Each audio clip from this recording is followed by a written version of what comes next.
Shalom, family trendsetter.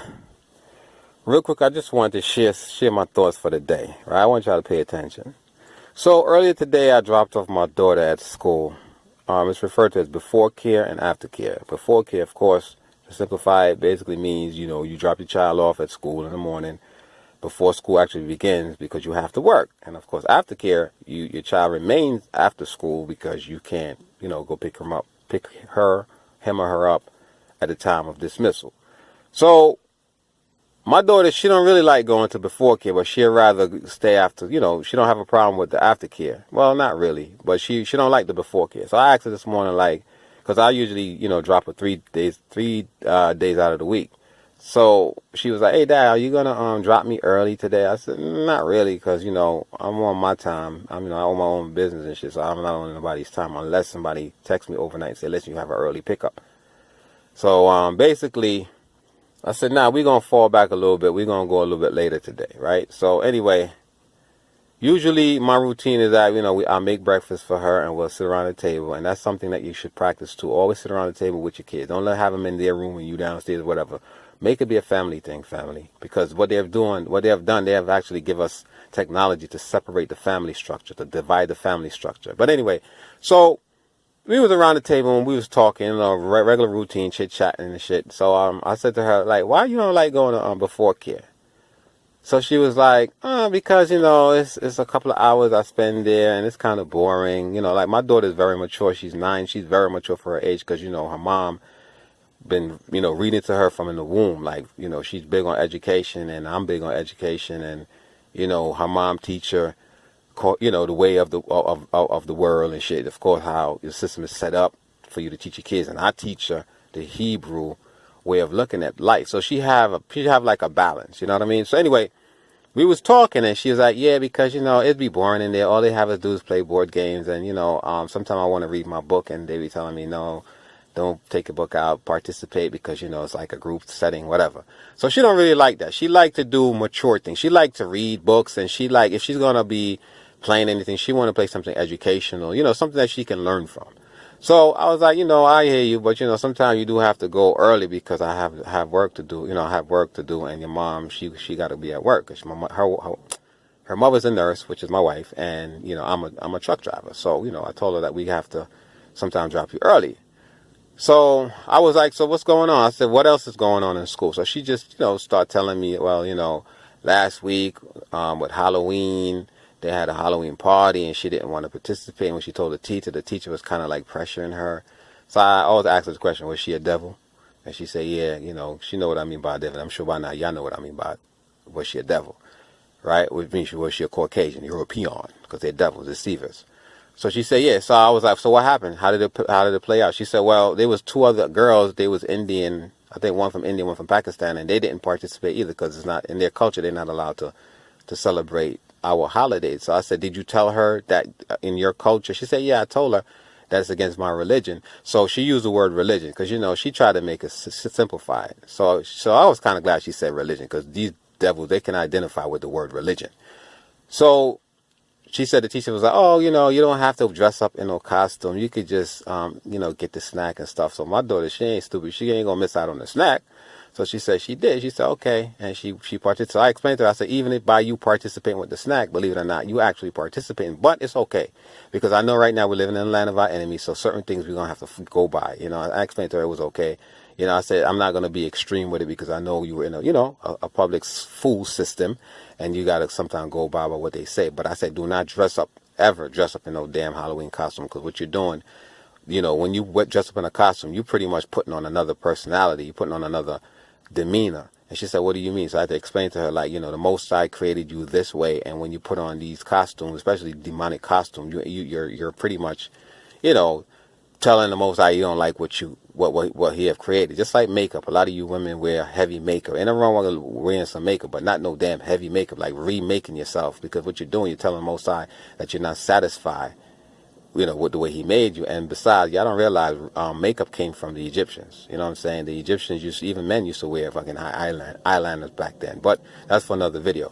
So, I was just explaining, teaching her certain things. So I was like, I said, well, I'm glad that, the teacher knows that you don't really participate in this stuff because the next time she asks you, you're gonna tell her no, I'm not gonna do it. This time you're gonna let her know, and if I have to write a letter and shit, I'll do that. So she was like, "What about Christmas party, Dad? Am I allowed?" I said, "No, because it's the same thing." And she said, "Yeah, it's kind of stupid though, because if you think about it, how can a fat man, come down a chimney, as small as a chimney is, he can come down a chimney and bring gifts?"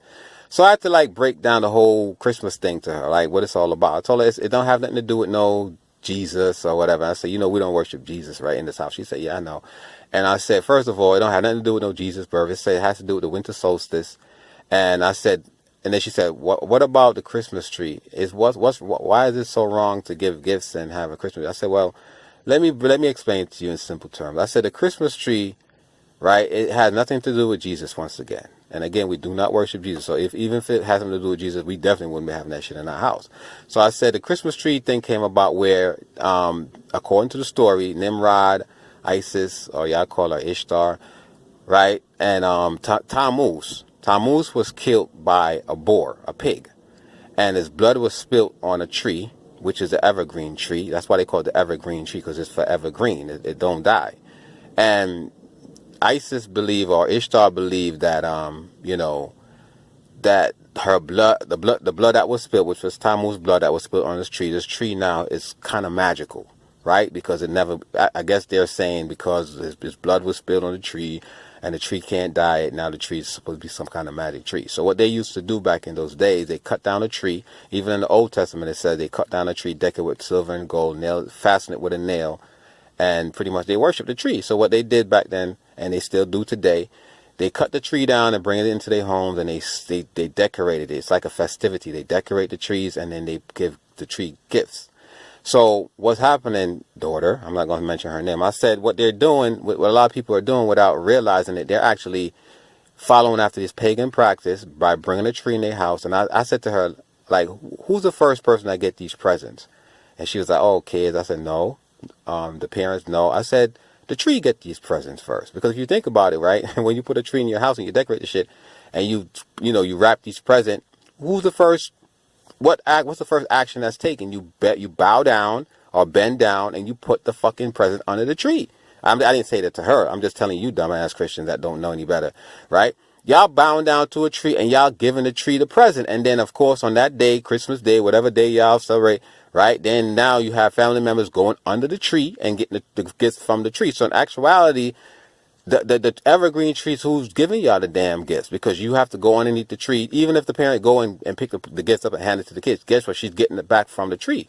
So y'all first give the tree gifts and presents, and then y'all have to go back to the tree and give it. So y'all really, symbolically, y'all getting gifts from Tammuz, because again, back then it was mentioned that the blood from Tammuz made the tree magic, right? So you see how a lot of time we engage in practices that we shouldn't. It's just so fucking commonsensical for you to think about what the fuck you're doing. Because even back then with tree, I was just saying, like when we was in Jamaica, right, and we used to celebrate Christmas, we ain't had no damn Christmas tree.